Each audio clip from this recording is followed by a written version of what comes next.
Ya, ini hal utama, topik paling penting ketika kita belajar di penyakit kulit itu gampangannya dermatitis inflamasi, ya. Inflamasi itu peradangan kulit, istilah medisnya adalah dermatitis. Kemudian nanti ada infeksi itu ada bakteri, jamur, virus, parasit, ya, infeksi. Kemudian nanti ada tumor, kemudian ada autoimun, ya. Kemudian ada khusus infeksi yang infeksi menular seksual, ya. Dengan kita beda-bedakan seperti itu, harapannya adalah mempermudah kita belajar. Kita masuk ke topik utama, kulit, dermatitis. Jadi kalau nanti menjelaskan ke pasien, itu pasien apa? Peradangan kulit, ya. Ini penyakitnya dermatitis, Pak, orang mudeng pasiennya dermatitis. Atau mungkin kalau pendidikan tertentu, eksim, dia sudah bisa menerima istilah eksim, ya.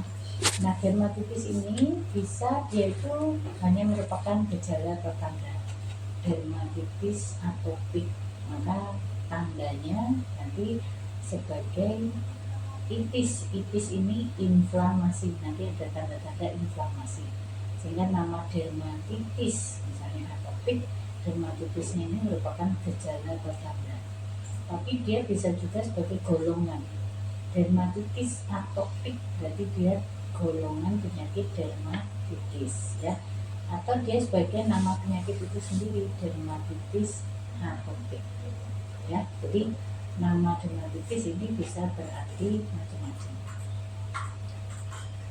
Nah, seperti kita pernah belajar, kalau dermatitis tadi sebagai gejala atau tanda, itu gejala seperti apa? Kalau dulu secara umum peradangan itu ditandai rubor, kalor, tumor, dolor, fungsiolesa. Nah, kalau peradangan di kulit ini tandanya perubahan warna, ya, eritem. Kemudian kalau kalor itu kita beberapa kasus diraba hangat. Kalau ada benjolan, nah benjolan di kulit itu kita kemarin sudah belajar UGK, ya. Kemudian dolor itu keluhannya biasanya gatal, sakit, perih atau panas. Jarang penyakit kulit itu yang sampai menyebabkan gangguan fungsi. Paham, ya? Jadi inilah yang menjelaskan dermatitis itu suatu gejala atau tanda. Maka di sini kita tanya inflamasi atau dermatitis itu dibagi 3, akut, subakut, kronis, ya. Akut, subakut, kronis. Akut berarti dia gejala yang ini dominan, eritemnya dominan, ada inflamasinya, ada edemnya, kadang vesikel bulannya, ya, rasa gatalnya dominan. Jadi akut. Kalau subakut, eritemnya dia sudah mulai tidak tegas, ya, masih ada eritem tapi tidak tegas. Kemudian tanda vesikel atau inflamasi yang lain dia kadang ada, kadang tidak, ya, beberapa saja. Ini subakut. Akut, subakut, kronis tidak dibatasi oleh waktu, ya, nggak ada seminggu, 2 minggu, sebulan, ya, tapi klinis batasannya, kapan akut, kapan subakut, kapan kronis. Nah, disebut kronis kalau sudah nggak ada eritem tapi lebih ke hiperpigmentasi, kemudian sudah mulai peninggian papul atau plakat, bahkan ada ligenifikasi. Ligenifikasi itu apa? Penebalan kulit, ya, yang warnanya kehitaman, penebalan kulit warnanya kehitaman, yang ditandai adanya garis-garis kulit yang jelas, ya, garis-garis kulit yang jelas. Jadi kalau UKK-nya kita bilang ligenifikasi, maka artinya adalah plak hiperpigmentasi dengan garis-garis kulit yang jelas, ya. Kemudian tanda kronis juga visura. Visura itu ini, jadi kulit itu kayak terbelah, ya. Orang Jawa bilang belahan, terbelah, ya.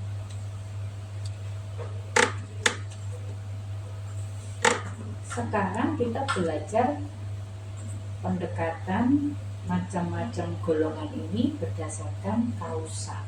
Ya, ini untuk mempermudah kita sendiri. Kausa itu ada eksogen dari luar maupun endogen. Eksogen itu apa? Kontak, bersentuhan. Ya, maka kita kenal dermatitis kontak alergi, dermatitis kontak iritan. Kemudian kita kemarin lihat kalau DKA atau DKI, tapi dia baru memberikan gejala jika terkena panas, maka namanya DFKA atau DFKI. Apa DFKA? Dermatitis fotokontak alergi atau dermatitis fotokontak iritan. Jadi pembedanya adalah paparan sinar matahari foto. Nah, ini pembedanya di sini. Maka predileksi utamanya nanti juga beda. Kalau ini daerah kontak saja, kalau ini daerah kontak dan terpapar sinar matahari. Makanya ini selalu di sun exposed area. Berdiri sun exposed area kemarin area mana tunjukkan? Berdiri. Peragakan sun exposed areamu mana? Bagian sini sudah. Berdiri. Oh, sama area Duduk. yang wajah, otot tangan, sama kaki. Jangan duduk.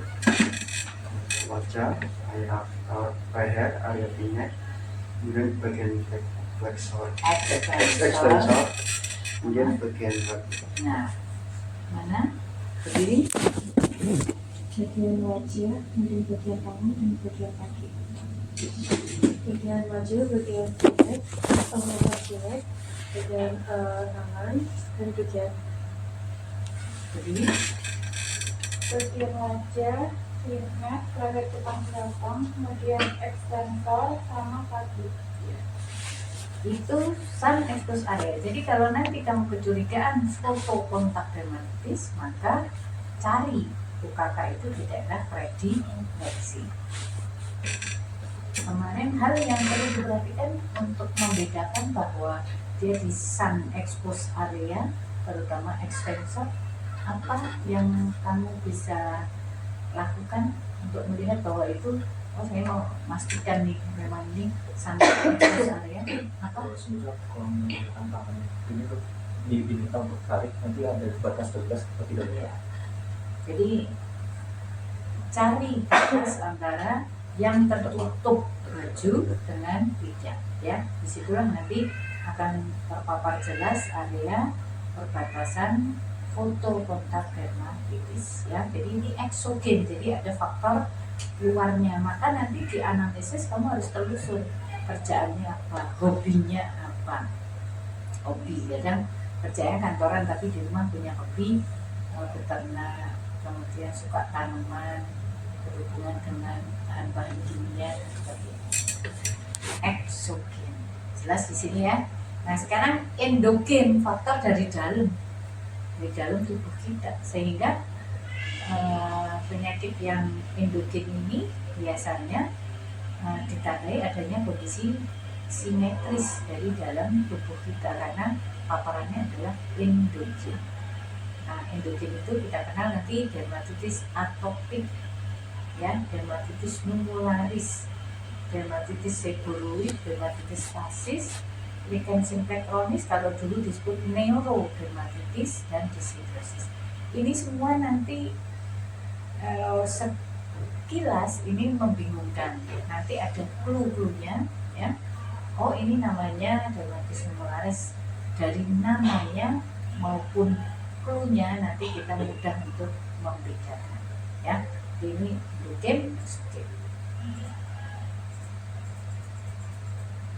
Sekarang kalau dia itu memang suatu nama penyakit, ya, dia misalnya dermatitis atopik, ya, dermatitis fasis ini memang dermatitis yang kita pakai sebagai nama penyakit. Sekarang kita belajar dermatitis kontak. Jenenge kontak, berarti sebabnya bersentuhan dengan suatu bahan. Kalau kita belajar itu pahami, pemahaman, bukan hafalan. Ya, kalau memahami maka dia susah hilang, ya, susah lupanya. Tapi kalau menghafal itu mudah lupa. Dermatitis kontak berarti dia harus riwayat kontak. Maka kalau kamu nanti diagnosisnya dermatitis kontak, maka kamu harus bisa telusur analisis kebiasaan kontaktannya. Ya, kontaktannya. Kontaktan adalah sesuatu bahan yang kontak dengan kulit, ya, yang dicurigai sebagai penyebab, itu kontaktan. Kalau dia kontaktannya itu alergen, ya, kemarin kamu sudah fotokopi macam-macam alergen, nah itu maka prosesnya adalah alergi. Tapi kalau kontaktannya itu bersifat iritan, maka prosesnya di kulit kita adalah proses iritasi. Ini membedakan kalau alergi nanti dia lewat jalur imunologi, kalau iritasi dia jalurnya adalah kerusakan kulit. Ini pahami dulu ya, sehingga nanti dalam belajar itu mudah. Nah, pada orang dermatitis kontak alergi tapi prosesnya alergi, maka ingat semua yang kemarin imunologi alergi dia hanya orang tertentu yang sensitif. Istilah kita adalah peka, ya. Hanya orang tertentu. Misalnya dia alergi jam itu asalnya logam, nikel, ya, pancing, nikel, resleting, nikel, ya. Enggak semua orang alergi, makanya dia ini orang yang peka atau sensitif. Alergi terhadap sendal bahan karet, maka cluenya adalah seperti tali sendal jepit berbahan karet. Tidak semua orang dia alergi karet, ya, orang tertentu, makanya prosesnya adalah proses alergi. Ini bisa kulitnya, ya, atau bisa gesper logamnya. Maka secara manuver patomekanisme alergi adalah ada bahan yang dicurigai dipakai terus, kontak terus menerus, ya, kontak terus menerus. Di dalam fase alergi ini kita akan mempunyai dua patomekanisme. Yang pertama adalah dia fase sensitisasi, ya, sensitisasi.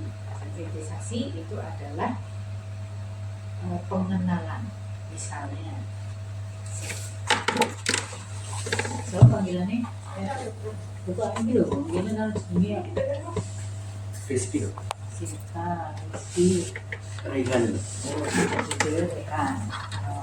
Misalnya Rehan, kamu pulang kampus neng kafe, ketemu Almas, ya. Misalnya kamu beda fakultas, ya. Kemudian di kafe itu, gadis itu kok menarik. Nah, kamu mendekat. Namanya siapa? Rumahnya di mana? Ngobrol. Maka di saat pengenalan itu namanya sensitisasi. Ini hanya berlaku pada proses alergi, karena iritasi tadi tidak melibatkan imunologi, dia hanya kontak, kulit rusak, peradangan. Tapi kalau alergi dia harus lewat fase alergi. Prosesnya alergi terdiri dua, sensitisasi dan elisitasi. Nah, ketika kamu pengenalan tadi, maka kamu mengenal, oh kuwi jenenge Almas, oh wajahnya ini, oh posturnya gini, oh tadi rumahnya di sini. Begitu juga Almas kenalan sama Rehan, oh gini, kalian pulang, say goodbye, pulang. Maka kamu terpatri di pikiran kamu masing-masing mempunyai memori, ya, sel memori dari perkenalan tadi. Sampai di sel memori tadi itu namanya sensitisasi. Begitu juga kulit kontak dengan jam logam, kamu pakai, kontak terus, kulit mengenal, kulit akhirnya mempunyai sel memori yang disebut efektor, ya. Maka ketika sampai di sel memori, sensitisasi sudah tercapai, ya, minimal 1 minggu, tapi dia bisa lebih cepat lebih lambat. Maka ketika dia kontak yang berikutnya, maka dia sudah masuk ke elisitasi. Ya, elisitasi itu kontak sekali, dia langsung tanda inflamasi. Sama. Jadi kalian wis di memorimu wis terpatri itu. Ketemulah lagi jalan. Itu kan almas. Itu kan rehat. Apa yang membuat kamu langsung kok almas kan? Karena di sini sudah ada sel memori. Ya. Sudah ada efektornya. Nah, maka ketika kamu ketemu pisan baik sekali aja, kamu sudah mengenal. Nah, itu maksudnya fase elisitasi. Ketika sudah masuk fase elisitasi, kontak sekali aja dia langsung inflamasi. Paham? Nah, itu berlaku pada DKA. Ya, DKA, bukan DKI. Nah, ketika dia sudah masuk elisitasi, ya dia langsung mengeluarkan sel-sel inflamasi. Nah, ini sama. Jadi paparan pertama mungkin dikenal, akhirnya sensitisasi. Ketika kena paparan ini, dia langsung masuk elisitasi. Maka inflamasi terjadi, keluarlah sel mediator, sel basofil, interleukin, yang itu semua sebagai inflamator. Ya, akhirnya keluarlah klinis tadi, misalnya apakah mau papul eritem atau plak eritem dan sebagainya. Ya, ini kita analogikan, dia terpapar kontak sekali, 2 kali, ya beberapa kali, maka dia terjadi sensitisasi, paparan lagi, dia baru inflamasi. Bedanya dengan DKA nanti dengan DKI, maka ketika dia DKA berarti kontak elisitasi, daerah yang terpapar kontak itu lebih berat inflamasinya dibanding daerah sekitarnya. Dia paparan, sekitarnya muncul, dia paparan lagi, yang terpapar selalu di sini. Ingat, tapi inflamasinya bisa muncul di sekitarnya dengan ciri daerah terpapar lebih berat dibanding daerah sekitar. Maka daerah sekitar ini yang kita sebut lesi satelit. Ingat kemarin gambar kandidiasis, ya, ada papul-papul multiple tersebar di sekitar induknya. Nah, ini sama. Jadi nanti kalau misalnya daerah sini, terus kok ada papul eritem sekitarnya, dia iritan atau alergen? Alergen. Ya, lesi satelit. Kalau iritan berarti hanya daerah kontak, ya, daerah kontak sini saja. Ya, jadi itu perhatikan ketika nanti kamu itu mencurigai apakah ini DKA atau DKI. Maka prinsip DKA ini apa? Orang itu harus peka dulu. Karena tidak setiap orang itu alergi peka, ya. Kemudian orang itu kontak, jadi dalam anamnesis kamu harus mencari apa kontakannya, ya. Kemudian setelah kontak berulang karena harus lewat sensitisasi, elisitasi, baru muncul tanda dermatitis. Dengan karakteristiknya dermatitisnya gimana? Daerah kontak, ya, itu tegas jelas apakah akut, subakut atau kronis. Oke. Kemudian sekitar kontak, nah tadi ada lesi satelit. Kalau alergi biasanya gejala subjektifnya gatal, ya. Nah nanti kalau iritan itu panas, ya. Kemarin kita sudah belajar kalau kita curiga alergi, kemarin tesnya tes tempel atau pet test, ya. Kemarin seperti ini, kita tempel, kita lihat reaksinya. Sekarang kalau reaksi silang, nah ini ada beberapa bahan yang dia memberikan gejala yang sama, ya, seperti kemarin ini mempunyai 2 lengan echo tapi beda lokasi, dia tetap memberikan gejala yang sama. Maka kriteria diagnosis DKA bila seperti mana? jenenge dermatitis kontak alergi. Harus ada tanda dermatitis. Takut subakut kronis. 2. Harus ada kontak. Ya. Kontaknya jenenge alergi, berarti dia harus mengikuti tanda-tanda alergen. Alergennya gimana? Daerah kontak lebih berat dibanding sekitar yang ditunjukkan dengan lesi satelit. Ya. Terapinya sama antara DKA sama DKI. Ya, hentikan kontaktannya, ya. Kemudian obati inflamasinya. Ya, kita pakainya antiinflamasi ya, kortikosteroid. Ini sebaiknya topikal dulu, kalau berat baru steroid oral. Kalau gatal kasih antihistamin. Setiap belajar berpolalah seperti ini, sehingga apa yang kamu pelajari itu masuk, ya, nggak belajar asal lewat, sehingga nggak akan bisa dipegang untuk klinis, karena kita nanti akan langsung ke pasien, ya. Sekarang kalau DKI bedanya iritan, yaitu ada bahan merusak kulit langsung inflamasi, tidak melalui jalur imunologi. Nah, apa yang dikategorikan iritan? Iritan itu ada 2, iritan lemah dan iritan kuat. Ini harus dihafal, ya. Alergen tadi juga dihafal. Alergen kemarin yang kamu fotokopi itu apa sih alergen? Kamu mesti penasaran. Lalu alergennya apa? Bacanan, ya, baca. Kemudian iritan ini jauh lebih sedikit sehingga menghafalnya enak. Iritan lemah dan iritan kuat. Kalau iritannya lemah, maka dermatitis yang terjadi kronis. Ya.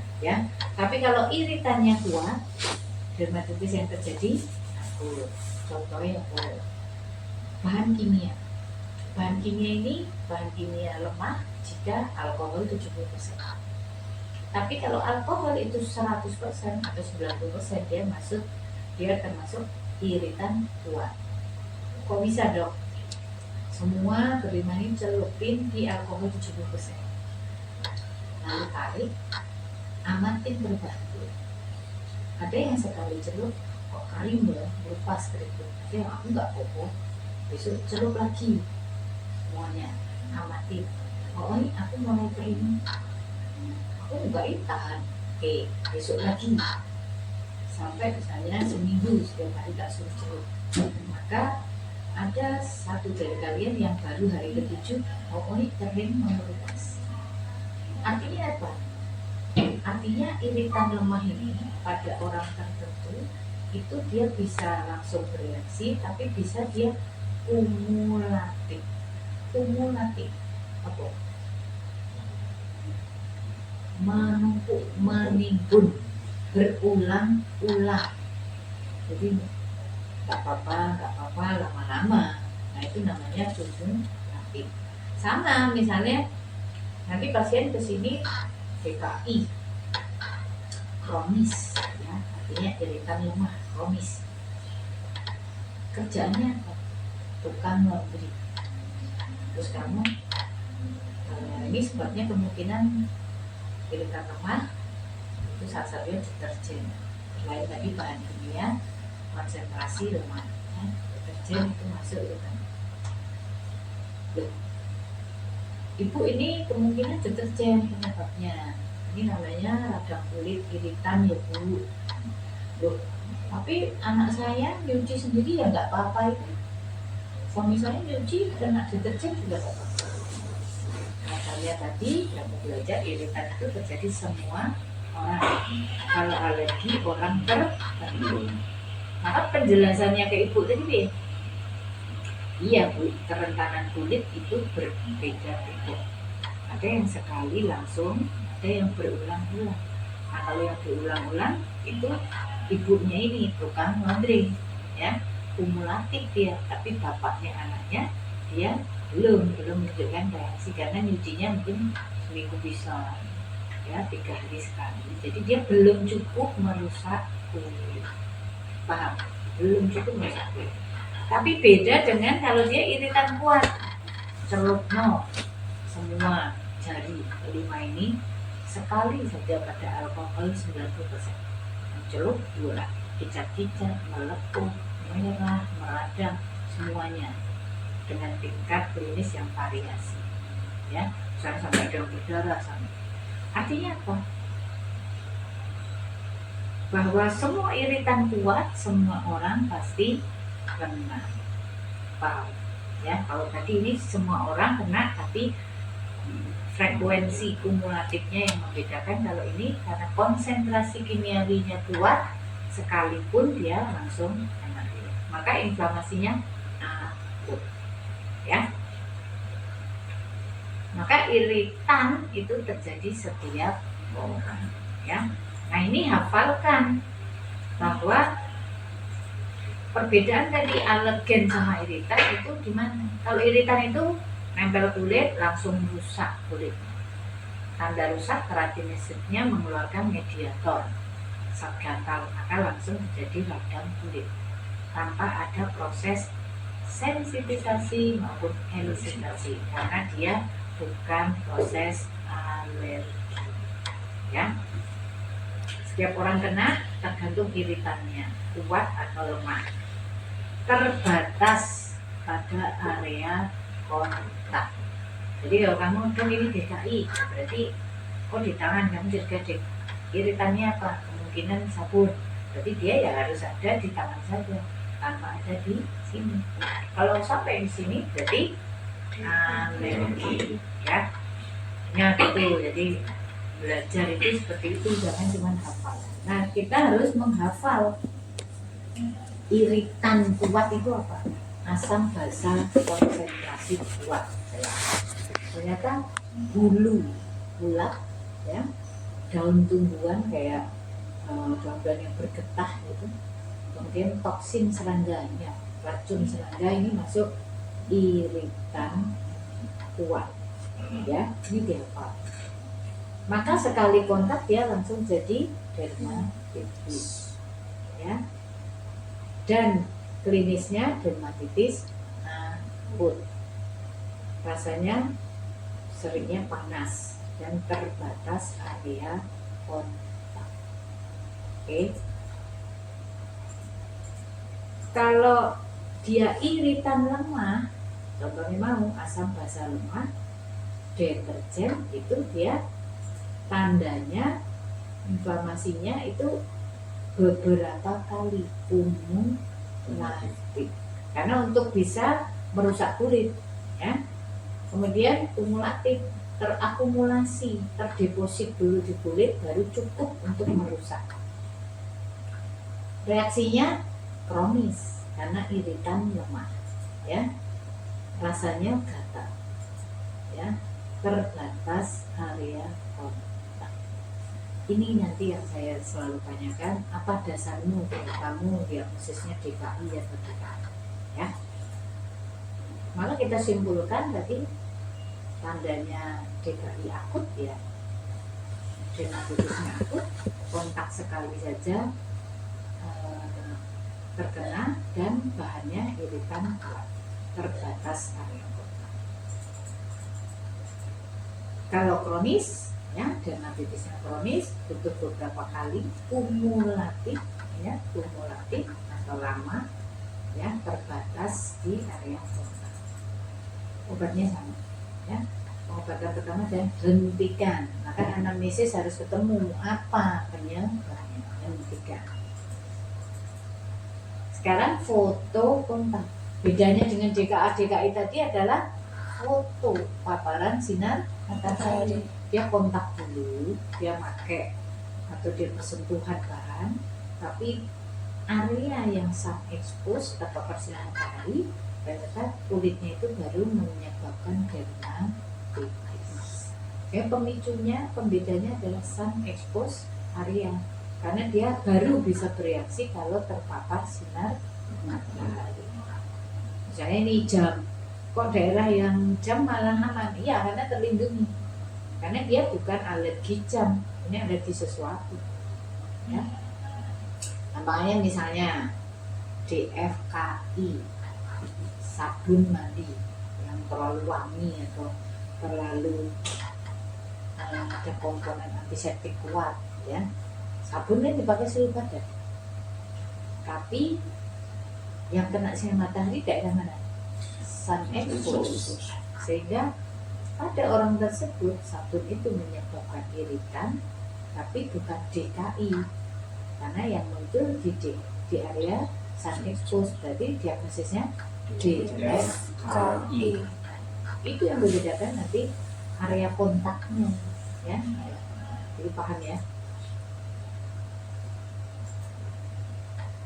Nah, obatnya sama ya, hentikan penyebab, cuma bedanya lindungi area terpapar sinar matahari. DFKI, DFKA, DKA, DKD. Paham ya? Nah, sekarang dermatitis atopik ini yang kita angkat untuk kasusnya ya. Berarti dia dermatitis yang terjadi pada orang atopi. Kemarin sudah jelas orang atopi, kita nggak bahas lagi. Nah, ini dibagi dermatitis atopik itu dibagi dermatitis pada bayi, anak maupun dewasa. Ini pembedanya pada area predileksi. Kalau bayi itu di pipi atau di kulit kepala, sehingga kadang ada salah kaprah eksim susu. Bukan berarti dia itu pas ASI boleh kompar ASInya terus dia eksim, enggak. Tapi apa yang dimakan ibunya, karena ingat dermatitis atopik itu berhubungan dengan beberapa komponen alergen makanan yang dimakan ibunya. Itu ketika dia dimakan jadi ASI, sampai di bayi ini dia tidak bisa menerima protein itu, maka dia dermatitis atopiknya muncul ya. Makanya dia disebut eksim susu. Susu itu artinya lewat ASI, bukan ASINE yang nempel pipi.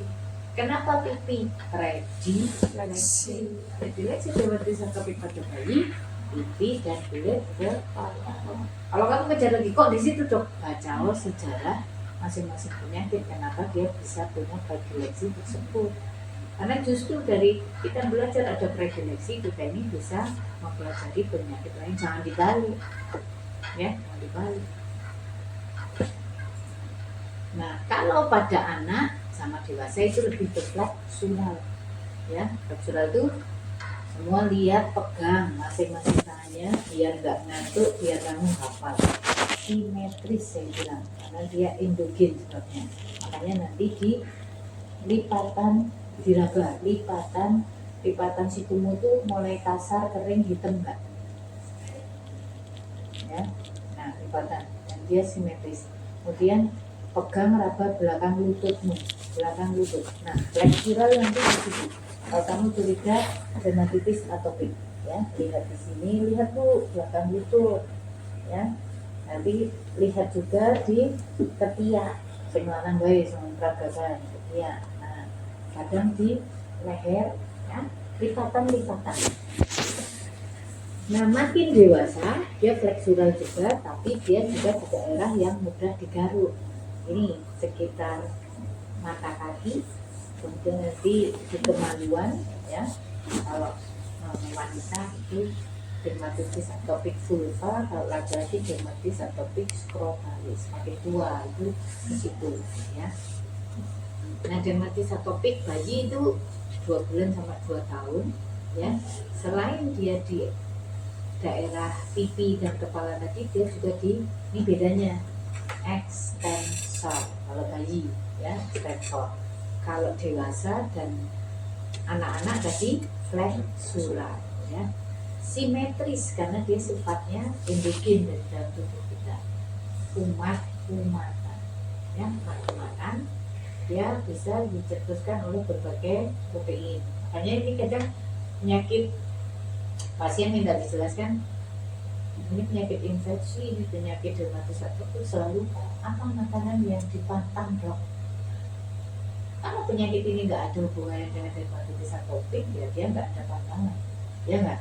Misalnya infeksi, apa pantangan makanan, kecuali dia memang sudah punya penyakit yang mandasari, underlying. Misalnya dia orang DM, ya jangan yang manis, dia hipertensi, jangan yang asin gitu loh, paham ya.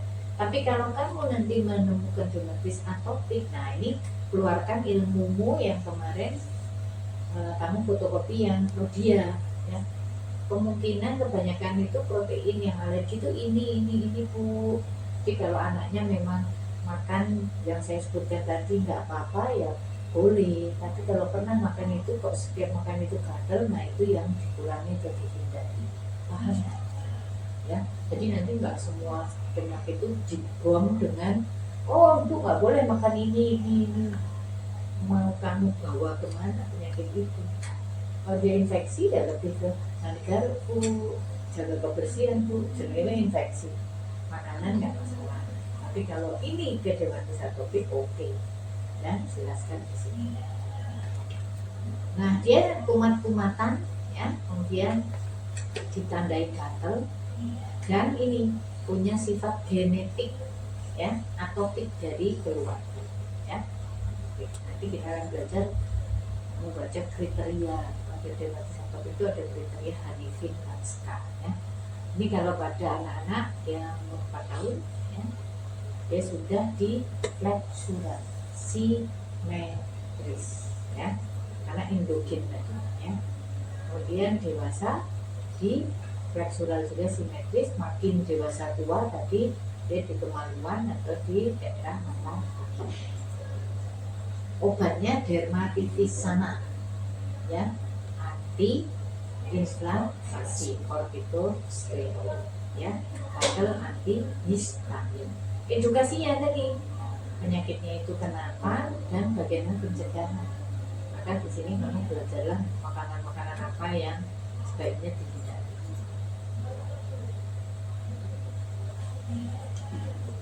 Nah, ini kita lanjut. Tadi dermatitis atopik ya, DKA, DKI, DFA, DFKI. Sekarang kita lanjut. Tadi yang endogen dari dermatitis atopik. Sekarang endogen yang lain, dermatitis numularis. Numuler itu gula seperti kolit. Maka ketika nanti ada dermatitis yang bentuknya gula, oke, dan ada dannya, dan di daerah predileksinya mana? Sekarang tunjukkan kamu sendiri laba ekstensor ekstremitasmu itu mana? Sama ekstremitas kan ada superior ada inferior. Nah, jadi kalau ada dermatitis numuler bulat seperti koid di ekstremitas ekstensor, oke, maka curigalah kamu dermatitis numularis ya. Kumat-kumatan sebab pasti tidak diketahui ya, karena hampir semua dermatitis itu faktor risikonya banyak. Salah satunya stres. Jadi nanti kalau ditanya dok saya sebabnya apa? Oh ibu stres ya? Nggak boleh. Stres itu orang awam ngarani gila, tapi oh itu banyak pikiran ya, capek ya. Nah itu menunjukkan ini faktor pencetus. Faktor pencetus lain dermatitis numularis itu ternyata berhubungan dengan infeksi vokal di gigi. Jadi kalau kamu menemukan dermatitis numularis nanti, maaf ya tak lihat adakah gigi berlubang. Karena nanti kalau kita ngobatin kulitnya toh, ini sifatnya penyakit ini kumatan. Jadi kita mau mencari pemicunya. Tak lihat ibu, maaf kamu sekali. Bu ada gigi berlubang nih, ada gigi yang harus ditambal, mungkin dibersihkan atau mungkin dicabut, ini tinggal akarnya. Bu harus ke dokter gigi, karena kalau enggak penyakit kulit ini akan sering kumatan karena vokal infeksi di gigi. Vokal infeksi lain di mana? ISK ya, di telinga ya, sering bermasalah telinganya, itu ternyata memicu dermatitis numularis. Ingat-ingat itu. Jadi nanti kalau kamu diagnosisnya apa dermatitis numularis, awas kalau anamnesisnya nggak nanya vokal infeksi ya. Saya sering bu keluhan kencingnya sakit, anyang-anyangan. Nah itu waktu itu kamu mau ngejar ke vokal infeksi, ya. Nah klinisnya apa? Ada patch, erythema, oval atau numuler, ya, kadang dengan eksporiasi, ya, atau kalau dia akut kadang ada papul atau vesikel multiple yang bergerombol bentuknya anuler, ya. Jadi dia nggak semata cuma patch tapi bisa papul vesikel, karena kadang pasien itu dok kadang berair. Nah berair itu berasal dari vesikel yang digaruk pecah sehingga dia berair seperti ini. Ini sudah jadi patch anuler di ekstremitas ekstensor, ya. Ini masih ekskoriasi bahkan erosi. Jadi kalau kok bulat ya di ekstensor, ya, pikirkan. Nah kadang tadi ya bisa vesikel wakul, tapi rata-rata tadi terjadi di daerah ekstrem kumat-kumatan, ya. Maka pengobatannya ya inflamasi, kasih anti-inflamasi. Kalau ada risiko infeksi campur dengan antibiotik topikal. Kalau ada gatal kasih antihistamin. Paham? Ya. Sekarang masuk dermatitis seboroid. Dermatitis yang terjadi di area seboro. Seboro ya bukan area yang banyak mengandung minyak, ya. Nah makanya ditandainya nanti dermatitis ini kadang disertai minyak, ya. Secara keseluruhan dermatitis itu kumat-kumatan, sebab pasti tidak jelas, faktor resikonya stres, ya, vokal infeksi misalnya untuk memularis tadi, ya. Maka kita perhatikan kalau nanti ada patch erythema tertutup squama di daerah seboro, maka kita curiga ini dermatitis seboroid. Sekarang berdiri dengan tuh, jadi semua peragakan pada dirimu sendiri. Daerah seboro itu mana? Patok kepala sih, patok kepala. Nah, jangan heran kalau nanti dermatitis seboro itu di situ. Dua alis. Nah, kok ada patch erythema squamasi? Itu namanya dermatitis seboroid. Lipatan nasolabial.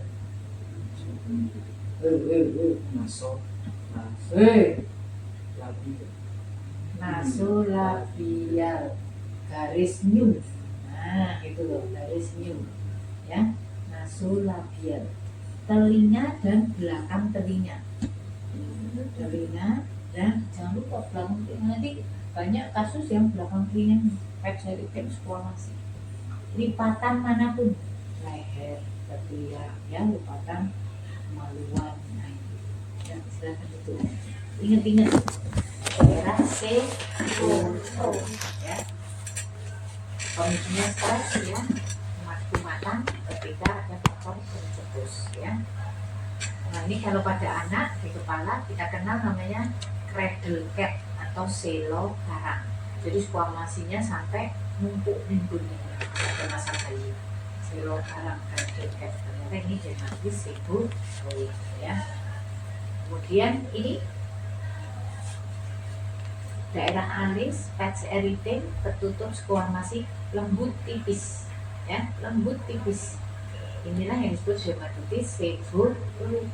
Daerah telinga ini patch erythema, batasnya nggak tegas, squamasi tipis di telinga maupun nanti belakang telinga. Kalau yang berat sampai itu, obatnya sama kan, inflamasi kasih kortikosteroid, ya. Kalau kering banget kita campur dalam minyak, ya. Jelas, ya. Dermatitis atopik, dermatitis mularis, dermatitis seboroid, clue-cluenya jelas. Sekarang dermatitis stasis. Dermatitis yang ditandai adanya stasis, stagnan, sumbatan, ya, stasis, sumbatan. Sumbatan apa? Aliran darah, ya. makanya sifatnya kronis kumat.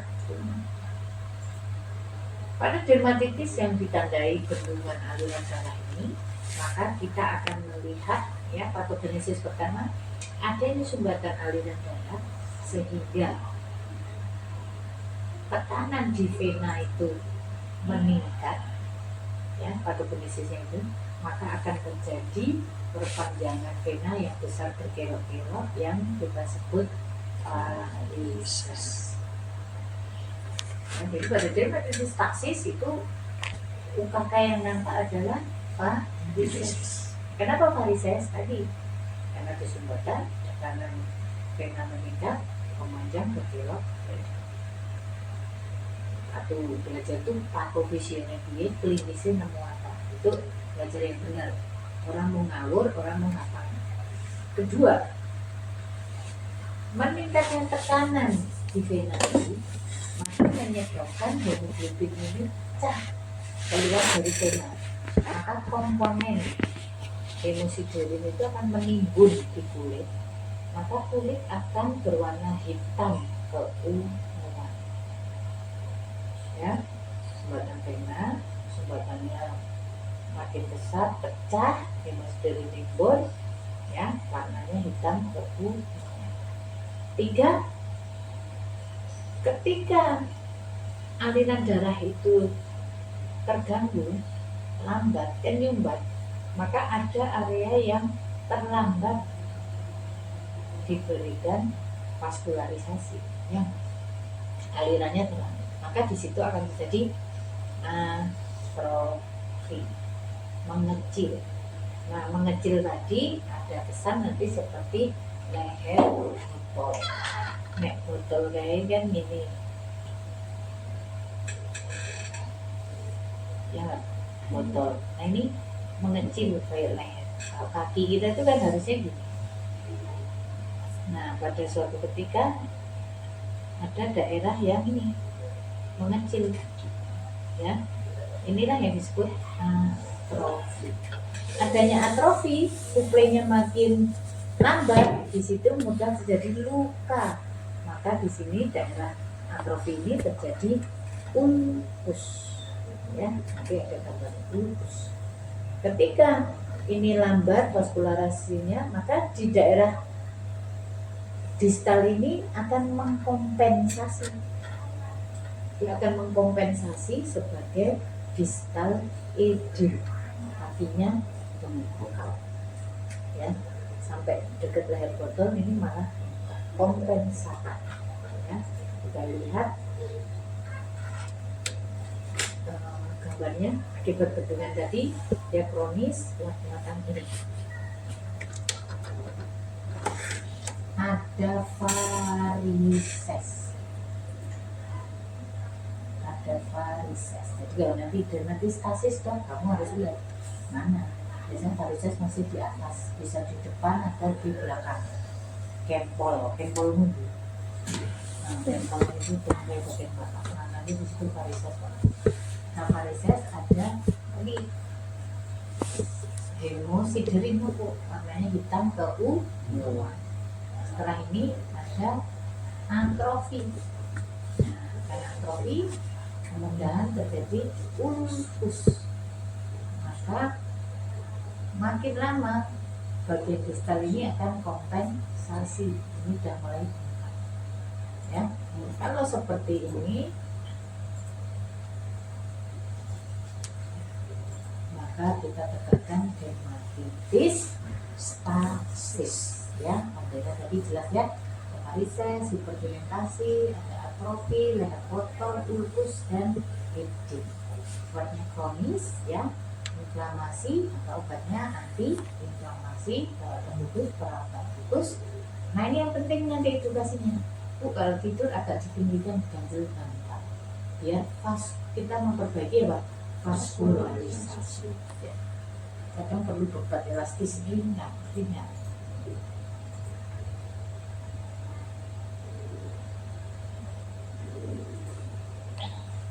Berikutnya lichen simplex kronis. Ini lichen imitasi dari penebalan kulit ditandai garis kulit yang jelas. Ligenifikasi simplex di daerah yang mudah digaruk, trauma. Kronis banyak kumat. Sekarang daerah trauma kamu yang sering kamu garuk itu mana? Tengkuk, coba peragalan tengkuk nih. Jadi mereka tak tahu ini raison ini apa itu? Ya. Kedua, siku. Jadi lihat, kira yang mudah digaruk traumatik kita siku, lipatan siku, nggak usah dibuka selama gini kan. Ya, lutut. Nah, lipatan lutut itu. Kemudian ini tadi mata, kaki. Nah, mata, kaki. Itu daerah kronis traumatik kita. Ya. Jadi dia ada ligenifikasi dengan garis yang jelas, saking jelasnya kadang berbentuk romboid. Ini loh romboid, kayak trapesium. Ini dulu, ini tipe satu, romboid. Sebenarnya dia yang penting garis-garis kulit ini jelas, kelihatan jelas dibanding ini. Ini ada garis-garis kulit. Ini namanya UKK-nya ligenifikasi. Penyakitnya lichen simplex kronis. Ada ligenifikasi daerah yang traumatik, sifatnya kronis, kambuh. Ya, daerahnya daerah privilege itu di tengkuk, asentas extensor, karena kamu garuk di extensor, lipat-lipat. Obatnya sama, ya. Nanti informasi, cuma penebalan nanti di akhir minggu ketiga kita belajar keratolitik. Ya, menghaluskan kulit. Nah, yang terakhir itu kita masuk satu tapi kurangnya dyshidrosis, yaitu eksim dermatitis yang menyerang pada jari, baik jari tangan maupun jari kaki, yang ditandai adanya vesicle. Ya, vesicle yang seperti apa? Deep vesicle, deep dalam. Jadi badan tuh nggak cuma digaruk, dicubiti, tak cubiti gini lagi enak tuh. Kok aneh nih digaruk gini rakrosus, langsung diatur. Deep vesicle, ya. Nah, nanti kalau vesicle itu mecah, dia baru membuat ekskoriasi, erosi, squamasi, gitu ya. Nah, bentuknya seperti apa? Seperti ini. Ini, ya, deep vesicle, ya. Kemudian dia bisa mecah seperti ini, ya, seperti ini, ini agak luka, ya, bervariasi. Setelah di jari ya kadang sampai punggung tangan, telapak tangan, dyshidrosis. Oke, ini kita cukup itu dulu, kita sampai nanti di